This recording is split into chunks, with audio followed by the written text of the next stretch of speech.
कर गुजरो जिंदगी में कुछ अलग, अपनी शख्सियत ना आम रखो। दूसरों की जिंदगी में ताक झाक करोगे, यकीन करो तुम अपनी भी जिंदगी बर्बाद करोगे।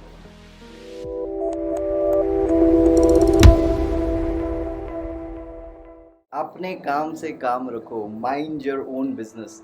जैसे हम ये चीज़ सुनते हैं तो कभी कभी रूट लगता है या ऐसे लगता है कोई गाली दे रहा है। करेक्ट। मेरे पिताजी इस चीज़ में प्रो हुआ करते थे। उनको किसी से कोई मतलब नहीं था।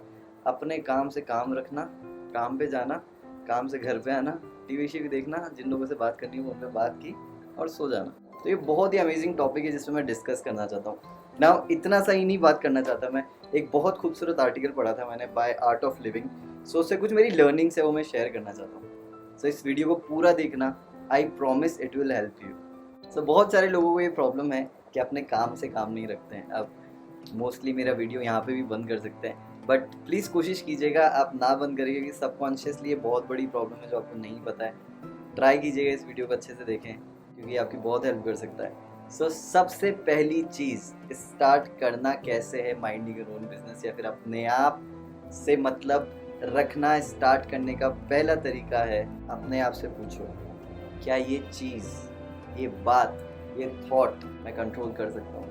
इसमें मेरा कोई फ़ायदा है या किसी और का नुकसान है? अगर जवाब आता नहीं तो अपने काम से काम करें, उस चीज़ में इंटरफेयर ना करें। So remember, your thoughts, your actions, your business.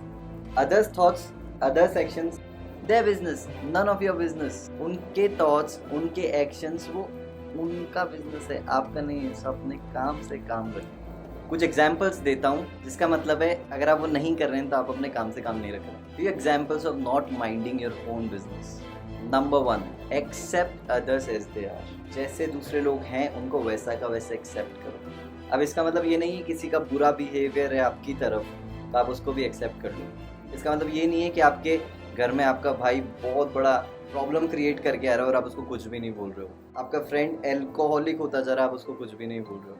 आपका बच्चा रूल्स ब्रेक कर रहा है, उसको कुछ भी नहीं बोल रहे हो। जब हम दूसरों को एक्सेप्ट नहीं करते वो जैसे हैं, तब हम बोलते हैं मुझे नहीं जानना तू कैसा है, मुझे वो देखना है जो मैं चाहता हूँ तू बने, मैं चाहता हूँ तू ऐसा करे।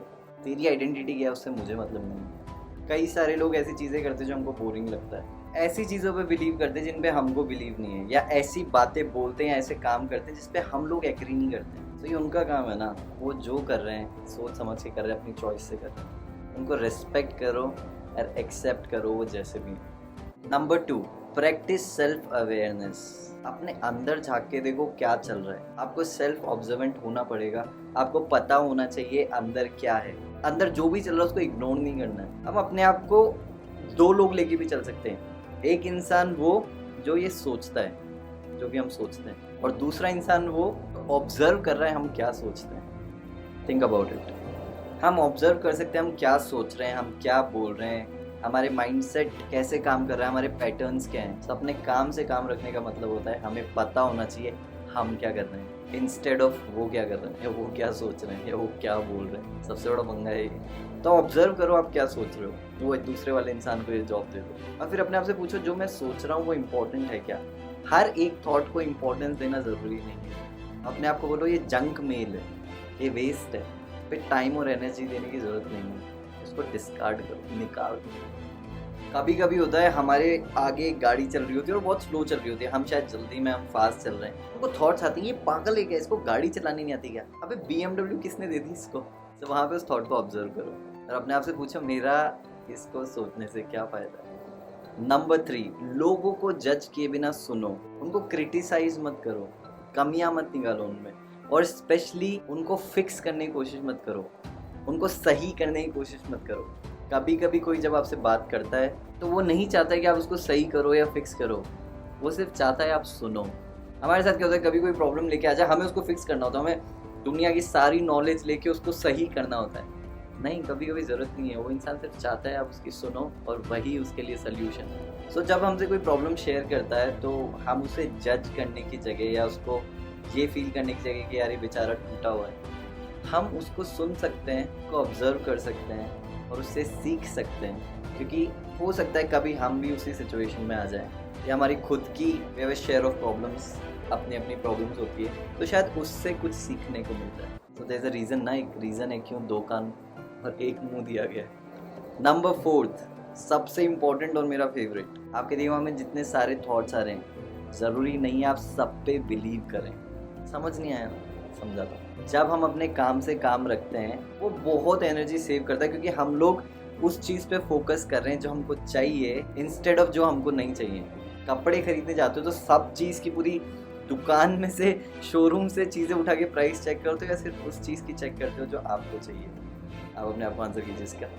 इसको समझने की कोशिश कीजिए कि कितनी एनर्जी लगेगी अगर आप अपने जंक मेल में, जो ईमेल्स में जंक मेल होते हैं या स्पैम्स होते हैं, उसमें एक एक ईमेल को जाके चेक कर रहे हैं। कितनी सारी एनर्जी वेस्ट हो रही है। जबकि आप एक क्विक लुक ले सकते हैं, जल्दी से देख सकते हैं क्या क्या इंपॉर्टेंट है, क्या इंपॉर्टेंट है। जो इंपॉर्टेंट नहीं लग रहा उसको फेंक दो, डिस्कार्ड कर दो, उसको डिलीट कर दो। बहुत सारी एनर्जी और बहुत सारा टाइम देने की ज़रूरत नहीं है जंक मेल के अंदर, क्योंकि वहाँ पे मोस्टली चीज़ें यूजलेस होने वाली है। सो वैसे ही सारे थॉट्स पे इम्पोर्टेंस, उसको डिटेल में जाके सोचना, उसको खरीदने की ज़रूरत नहीं पड़ती। तो बहुत सारे लोग मुझे ये भी मैसेज करते हैं कि हमारे थॉट्स हमको परेशान करते हैं, हम ओवर थिंक करते हैं बहुत सारी चीज़ों पे। थॉट्स का काम है दिमाग में आना, वो बाउंस होते रहते हैं, लेकिन वहाँ पे आपको देखना पड़ेगा कौन सा इंपॉर्टेंट है, कौन सा यूजफुल है, कौन सा वेस्ट है, कौन सा यूजलेस है, कौन सा अभी टाइम देने के लिए ठीक नहीं है, कौन सा मुझे परेशान कर देगा, मुझे अच्छी फीलिंग नहीं देगा। ये काम अपना है, ये अपने को ही करना पड़ेगा। सो बहुत सारे थॉट्स से डिस्ट्रैक्ट होने की जगह जो इम्पोर्टेंट है सिर्फ उसके बारे में सोचो। ऐसा ही सेम फीलिंग्स के साथ भी है। हाँ, फीलिंग्स इंपॉर्टेंट है, लेकिन समझिए सारी फीलिंग्स ट्रस्टवर्दी नहीं होती है। हो, ये क्या बोल दिया? कुछ फीलिंग्स रियलिटी पे बेस्ड नहीं होती है। They are not legitimate and they can not be trusted. Reason is, जैसे बहुत सारे थॉट्स आते हैं, अच्छे बुरे गंदे, बहुत अच्छे, वैसे ही फीलिंग्स भी अच्छी बुरी गंदी बहुत गंदी होती है। सब पे बिलीव करना इम्पॉर्टेंट नहीं है। हम बहुत जगह एक्सपोज हैं, सोशल मीडिया, टेलीविजन, लोगों की प्रॉब्लम्स, पता नहीं कैसी कैसी जगह पे हमारा माइंड इन्वॉल्व हो चुका है। सो थॉट्स और फीलिंग्स वो कहीं से भी आ सकते हैं। सो जैसे अगर फ्रूट्स तोड़े हो कभी जाके तो अच्छा फ्रूट निकाल के खाते हो ना, वैसे थॉट्स और फीलिंग्स के साथ भी सोच समझ के प्लग करना पड़ेगा और उस पर टाइम और एनर्जी डालनी पड़ेगी। कुछ भी थोड़ी खा लेते हैं तो कुछ भी क्यों सोचेंगे और फील करेंगे। ये तो दिमाग और बॉडी है ना जिसमें ज़िंदगी भर रहना है। कर गुजरो ज़िंदगी में कुछ अलग, अपनी शख्सियत ना आम रखो। दूसरों की ज़िंदगी में ताक झाक करोगे, यकीन करो तुम अपनी भी ज़िंदगी बर्बाद करोगे। Thank you for watching my videos. I hope आपको अच्छा लगा हो। मैंने 3 वीडियोस बनाए थे मेरे पिताजी की लर्निंग्स के। अगर आपने नहीं देखे तो पीछे 2 जाके देख सकते हैं। हर ट्यूसडे में एक वीडियो बनाता हूँ। अगर आपको नोटिफिकेशन नहीं आता है तो नीचे बेल आइकॉन पर क्लिक कर सकते हैं। अगर वीडियोस पसंद आए तो लाइक कर सकते हैं, सब्सक्राइब कर सकते हैं और शेयर कर सकते हैं। शायद किसी की मदद हो जाए आपके एक शेयर की वजह से। खुश रहो, एंजॉय करो। चीयर्स।